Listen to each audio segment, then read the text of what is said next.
Sabuga Bandim. Se inscreva. Bora pra aula então?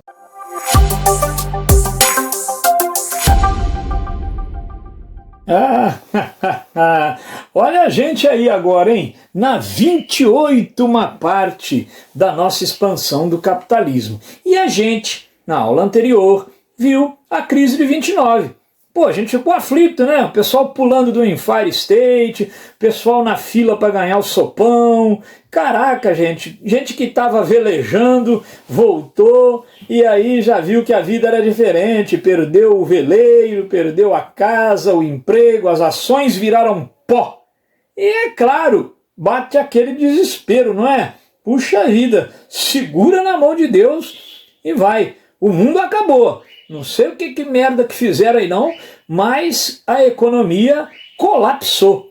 Então, do dia para a noite, o norte-americano vivia o American Way of Life, não é? O bacon no café da manhã, a casinha com cerquinha branca, o aspirador de pó, o cortador de grama.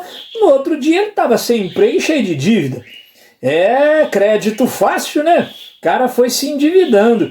Um grande problema eram as hipotecas. As pessoas começaram a hipotecar as casas para pegar dinheiro no banco e investir em ações, pensando, eu estou passando o banco para trás. Mal sabem eles que esse dinheiro aqui vai se multiplicar, eu saldo a minha hipoteca e ainda fico com uma fortuna. No meio do caminho, tinha uma crise de 29. Tinha uma crise de 29 no meio do caminho. E então, lascou. Maravilha. Bom, lascou. Não sei se é maravilha. Lascou.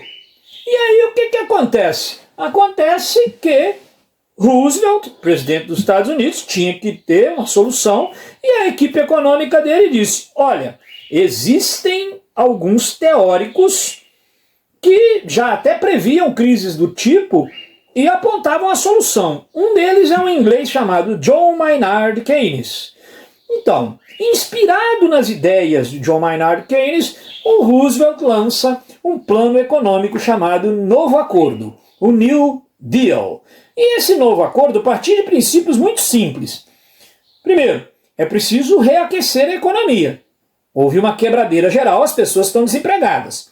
Então vamos começar um grande programa de obras públicas, né? Construção de ponte, construção de estrada, porque não tem inflação de ponte nem de estrada. E a gente pode dar emprego para esse povo aí e reaquecer a economia. Porque, claro, o sujeito trabalhando numa obra da construção de uma ferrovia, ganhando um salário, ele volta a comprar pão. Se ele voltar a comprar pão, o padeiro tem chance de voltar com seu emprego. E o padeiro, voltando com o emprego, começa a comer carne outra vez. E comendo carne outra vez, o açougueiro pode, quem sabe, reabrir o açougue. Então, grandes obras públicas e benefícios sociais que os norte-americanos não conheciam, como salário mínimo, seguro-desemprego. Bandim, o Brasil tem isso, né? Sim, o Brasil ainda não se livrou do welfare state. Não sei se graças a Deus ou não. Há quem diga que sim, há quem diga que não. O fato é que você viu que a última linha aqui, ó, é a gente dizendo que na década de 80 vão começar o desmonte do welfare state e trazer de volta o liberalismo. Então vamos lá, características do New Deal. Grandes obras públicas porque elas geram emprego e reaquecem a economia. Intervenção do Estado para socorrer os vulneráveis. Salário mínimo, seguro-desemprego e intervenção do Estado na economia. Por exemplo, para não deixar a produção continuar acelerada. Porque uma das causas essenciais da crise de 29 foi a superprodução associada a subconsumo, né? Maravilha. Então o Estado vai intervir na economia. Lembra que no Brasil, no momento que o governo tem que intervir e proibir os caras de plantar café. Porque era tanto café que o governo, para salvar os produtores, comprava e queimava o café. Mas o governo não quer fazer isso o resto da vida. Então ele dizia, olha, não pode mais plantar café. Então isso é intervenção do Estado na economia, entendeu? Então, olha, o que o New Deal tem de essencial? Ele é o plano que, baseado no keynesianismo, abandonou o liberalismo, que era uma conquista desde a Revolução Francesa, e o Estado voltou a intervir na economia. Ou era isso, ou era o Estado abrir mão do capitalismo e se tornar comunista. John Maynard Keynes dizia, não abandone o capitalismo. É só a gente interferir na economia, isso vai passar. O Estado tem fôlego aí, ué. O Estado intervém. Por quanto tempo, eu não sei, talvez uma década. Bom, acontece que você viu, né? Se a intervenção começou na década de 30 e ela só termina na década de 80, então essa intervenção durou 50 anos. Durante 50 anos, nós vamos ter o chamado welfare state, as políticas de assistência social, o Estado intervindo na economia. Olha lá, ó, políticas de assistência social articuladas pelo Estado, nas áreas de saúde, de educação, de manutenção de renda, etc. Importante é que, para socorrer as pessoas, o Estado vai intervir na economia. Gente, atenção a algumas charges. Por exemplo, uma delas, muito conhecida, mostra um outdoor típico do período anterior à crise de 29, exaltando o American Way of Life. Lá no outdoor você vê um carro conversível com uma família feliz, um cachorrinho, uma bola. Olha aquela questão que eu falei na aula anterior, lá as 2 aulas atrás, da euforia dos anos 20. A indústria do lazer, do consumo, o sonho de ter um carro, o American Way of Life, o estilo de vida americano, consumista, ancorado em supérfluos, supervalorizando o lazer. Lembra que eu disse também que essas coisinhas todas o Brasil copiou, porque na época o Brasil vivia com os Estados Unidos uma relação estreita, a política da boa vizinhança. Você perguntar ao seu vovô ou à sua vovó sobre lazer, eles vão dizer, bom, na minha época, lazer era algo para os fins de semana. Não havia isso que há hoje, lazer durante a semana. Lazer, aliás, era uma coisa que se pressupunha podia ser feita depois que você ganhasse o direito de usufruir dela. Ou seja, você trabalhou a semana toda, ou estudou a semana toda, agora você tem direito ao lazer. Com o American Way of Life, o lazer permeou toda a cultura, o cotidiano e a sociedade, até chegar aos dias de hoje, onde o lazer é uma obrigação.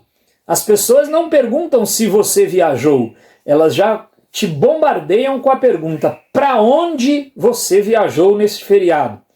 Porque é quase que uma obrigação divertir-se, viajar, consumir. Qual presente que você ganhou nesse Natal? Ela não pergunta se você tem o costume de transformar o aniversário de Jesus numa orgia de consumo capitalista. Não, elas partem do princípio que você também se perde na orgia consumista dos presentes. Então, por quê? De onde vem isso? Daí, ó, a euforia, o American Way of Life, a política de boa vizinhança. Então volta à charge que eu estava comentando. O outdoor retrata isso tudo. É uma propaganda, é um desenho, inclusive, nem é uma foto de uma família feliz dentro do carro, a caminho de algum momento de lazer. Em pé, em frente ao outdoor, há uma série de pessoas na fila do sopão. Então essa imagem, vale por 1000 palavras, ela mostra como que a quebra da Bolsa de Valores de Nova York, do dia para a noite, fez com que o poder aquisitivo de inúmeras famílias despencasse à beira do zero. Então, se um dia você estava gozando as férias e o lazer do seu carro conversível, no dia seguinte você estava sem nada, na fila do sopão, precisando da assistência social do Estado keynesiano, do welfare state. Pô, Vandinho, então esse Keynes, a plateia aplaude. A plateia aplaude o Keynes. E o Roosevelt também, salva de palmas para o Roosevelt e o New Deal. Tiraram os Estados Unidos do buraco. Bom, alguns historiadores mais céticos um pouquinho dizem assim, ok, parabéns sim para o Keynes, parabéns para o New Deal, mas fique atento ao seguinte, O que tirou os Estados Unidos dessa crise foi a Segunda Guerra Mundial, porque aí destruiu-se a Europa outra vez, e o American Way of Life e o American Dream renasceram depois da Segunda Guerra, tá? O New Deal foi bom e tal, maravilha, mas, assim, não aplaude muito não, tá bom? De Sabugo Roosevelt. Então, vamos lá. Queria só te lembrar agora no finalzinho que uma coisa é a crise de 29, outra coisa é a Grande Depressão. Já comentei isso com você, né? A crise de 29, quebra da Bolsa de Nova York. Desdobramentos disso. A Grande Depressão. Os hard times, os tempos difíceis. Os anos 30 foram tempos muito difíceis. A crise mundializou-se. Eu sei que você, quando estuda história do Brasil, você começa sempre a falar da crise de 29, botando fim à República Velha. De repente, os cafeicultores ficaram endividados porque o café era comprado pelos Estados Unidos e os Estados Unidos parou de comprar café. Então eu usei aqui um exemplo diferente, só para você ver que a mundialização ela não se fez sentir só sobre o Brasil ou países subdesenvolvidos. Olha a Alemanha, por exemplo. 50% dos alemães ficou sem emprego. Caraca, Vandinho. Isso, Grande Depressão, os efeitos da crise mundializaram-se. Para a Rússia, União Soviética, né? Foi uma maravilha. Porque ela batia no peito e dizia, aí, essa depressão não pegou em mim. Venha você também para o capitalismo. Para o comunismo, né? E aí descia a lenha no capitalismo. Vai vendo o capitalismo? E olha, como Marx dizia, é um sistema burro. Então fique atento a isso também, porque você estava estudando entre guerras ainda agora, não era? Então, você lembra que o totalitarismo já vinha crescendo, mas depois da crise de 29, ele cresce ainda mais. Por quê? Que o totalitarismo ele cresce como uma reação à propaganda comunista. E de repente as pessoas começaram mesmo a achar, cara, o Estado comunista nos livra dessas encrencas aí mais fácil, não? Lá nos Estados Unidos. É aquela idealização do que é comunismo. Então lembra, a Grande Depressão ajuda muito a fazer com que o totalitarismo se radicalize. Estados Unidos, por exemplo, 14 pontos de Wilson, lembra? Os Estados Unidos, depois da Primeira Guerra Mundial, queriam socorrer os vencidos. A Europa rejeitou. Mas os Estados Unidos mantiveram, por conta própria, uma ajuda à Alemanha, por exemplo. Só que quando veio a crise de 29, o Plano Dawes, que era o nome desse plano de ajuda à Alemanha, eles tiveram que suspender, o que agravou a crise na Alemanha, na República de Weimar, possibilitando que Hitler se tornasse chanceler. Pois é, tudo interligado. Maravilha, então? Eu estou encerrando aqui dizendo o seguinte, o capitalismo já passou por uma terceira crise e você nem viu, hein? Lá em 2008, dessa vez no setor financeiro, quando você estudar atualidades, você vai falar dela fatalmente. Então, agora estamos numa pandemia, daqui a pouco os livros de história vão dizer uma quarta crise mundial do capitalismo. Beleza. Queria também lembrar, e nunca é demais, que a partir dos anos 80, Estados Unidos e Inglaterra, Ronald Reagan e Margaret Thatcher vão começar o desmonte do welfare state. Tá bom? Então aquele Estado que aqui no Brasil foi implementado por Getúlio Vargas, o Estado do Bem-Estar Social, welfare state, baseado nas ideias de Keynes. O Getúlio cria um Estado do Bem-Estar Social, salário mínimo, as estatais. Na década de 80, isso começa mundialmente a ser desmontado. E aqui no Brasil chega tardiamente. Lá nos anos 90, Fernando Collor, depois Fernando Henrique Cardoso, é que começam a mexer no welfare state. Recentemente, nós tivemos aí uma reforma trabalhista, que retirou direitos trabalhistas, que é o quê? O projeto neoliberal. Menos direitos trabalhistas, deixa livre negociação entre o patrão e o empregado, que vai dar tudo certo. Maravilha, não é? Elelê. Força na peruca que nós estamos precisando. Terminou de assistir? Gostou? Nem doeu, né? Então agora vai lá, se inscreva no nosso canal, espalhe a boa nova, vira e mexe, tem um vídeo novo por aqui. Se não tiver também, não te devo nenhuma satisfação, mas vai entrando aí que aparecem as coisas, tranquilo? Não passa aperto com história não. Vem pro Sabuga Vandim que aqui a gente sabuga. Se não for história, vai ter aqui. Se não for, a gente inventa pra ter aqui também. Abração aí, deixa o seu like aí, inscreva-se.